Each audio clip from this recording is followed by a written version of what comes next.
नमस्कार, मैं हूं नीलू और मेरे साथ है मेरे सहयोगी जीनत। और उत्तर प्रदेश में 7वें चरण का मतदान बस कुछ देर में शुरू होगा। 9 जिलों की 54 सीटों पर मतदान होगा। 7वें चरण में 613 उम्मीदवारों की किस्मत ईवीएम में कैद हो जाएगी। पूर्वांचल में 9 जिलों में चुनाव हो रहा है। उत्तर प्रदेश विधानसभा चुनाव के नतीजे 10 मार्च को आ जाएंगे। बिल्कुल, अब से कुछ सेकंड्स में ही अगर हम कहें, क्योंकि देखिए 6:49 हो चुके हैं, बस अब 7 बजने वाले हैं और 7 बजे वोटिंग शुरू हो जाएगी। और न्यूज़ 18 आपको सबसे पहला वोटर भी जो है दिखाएगा।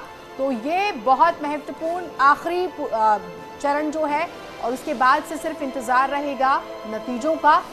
और 613 उम्मीदवारों की किस्मत जो है वो दांव पर है। 2017 में बीजेपी का परफॉर्मेंस यहां पर अच्छा रहा, 2012 में समाजवादी पार्टी का, लेकिन 2022 में किसका होगा ये बहुत महत्वपूर्ण। महासंग्राम 7वें चरण का आगाज हो चुका है। उत्तर प्रदेश में 7वें चरण का मतदान शुरू हो गया है। 9 जिलों की 54 सीटों पर मतदान शुरू हो चुका है। 7वें चरण में 613 उम्मीदवारों की किस्मत आज ईवीएम में कैद हो जाएगी।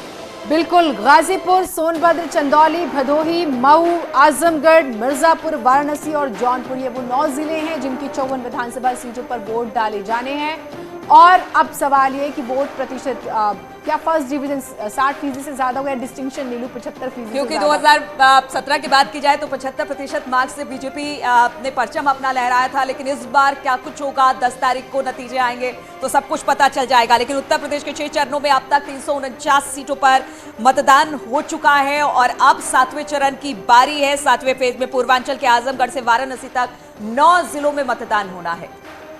और अब न्यूज़ 18 की टीम चप्पे चप्पे पर मौजूद है। एक बार आपको बता देते हैं, गाजीपुर से हमारे साथ ऋषभ मणि त्रिपाठी जुड़े हुए हैं, आजमगढ़ से अलाउद्दीन, वाराणसी से उपेंद्र हमारे साथ, जौनपुर से अमित गंजू हमारे साथ जुड़े हुए हैं।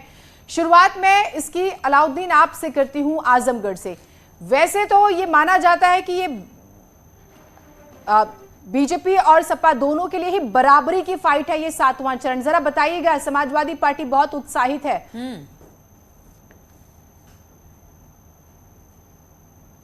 और देखिए, आजमगढ़ से खुद सांसद है, क्योंकि समाजवादी पार्टी के राष्ट्रीय अध्यक्ष अखिलेश यादव और परंपरागत तौर से जब से समाजवादी पार्टी बनी है यहाँ से उनको अच्छा रिजल्ट मिलता रहा है। मैं आजमगढ़ के ऐतिहासिक शिबली कॉलेज में मौजूद हूँ। शिबली डिग्री कॉलेज जो कि आदर्श मतदान केंद्र बनाया गया है और बड़ा ऐतिहासिक एक कॉलेज है। नेशनल मूवमेंट से भी ये कॉलेज जुड़ा हुआ है और यहाँ पर ऐसे लोग पैदा हुए जिन्होंने आज़ादी की लड़ाई में भी अपनी अहम भूमिका अदा की थी। और फिलहाल आदर्श बूथ केंद्र के अंदर मतदाताओं के आने का सिलसिला शुरू हो गया है। वोट कास्ट करने के लिए आप साफ तौर से देखें तो सामने लोग लाइन लगाते हुए भी नजर आ रहे हैं। लेकिन जहाँ तक कास्ट इक्वेशन और पॉलिटिकल इक्वेशन की बात अगर करें तो इस जगह पर 10 सीटें टोटल थी, जिसमें से समाजवादी पार्टी ने 2017 में जब भारतीय जनता पार्टी की लहर थी तब भी यहां पर अच्छा परफॉर्म किया था।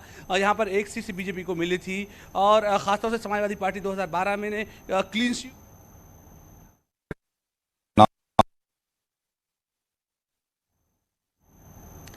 धनंजय सिंह शायद तस्वीरों में आए थे और दोहराएंगे, लेकिन उसके उलट भारतीय जनता पार्टी और साथ में तमाम लोग जो है, जो उनकी पॉलिटिकल लाइज है, वो तमाम भी अपनी कोशिश कर रही हैं कि इलेक्शन में कम से कम समाजवादी पार्टी को यहाँ रोका जा सके। आपको इंटरेस्टिंग बात बताऊंगा कि यहाँ पर कुछ सीटें ऐसी हैं जहाँ कोई टफ नहीं लगा। लोग देखिए अपनी पार्टियों के प्रचार करते हैं सर। बड़े बड़े नेता अपने क्या जाते हैं सभी सीटों पे प्रचार करने, क्या सारी सीटें जीत जाते हैं क्या? बहुत सी सीटों पे जमानत भी नहीं बचा पाते हैं। यही अभी बाई इलेक्शन हुआ था यहाँ पर भारतीय जनता पार्टी। तो अमित गंजू जौनपुर से धनंजय सिंह से बातचीत कर रहे थे और सभी अपने अपने दावे कर रहे हैं और ये दावे का दम तो 10 तारीख को दिखेगा। अलाउद्दीन, आप अपनी बात पूरी करिए।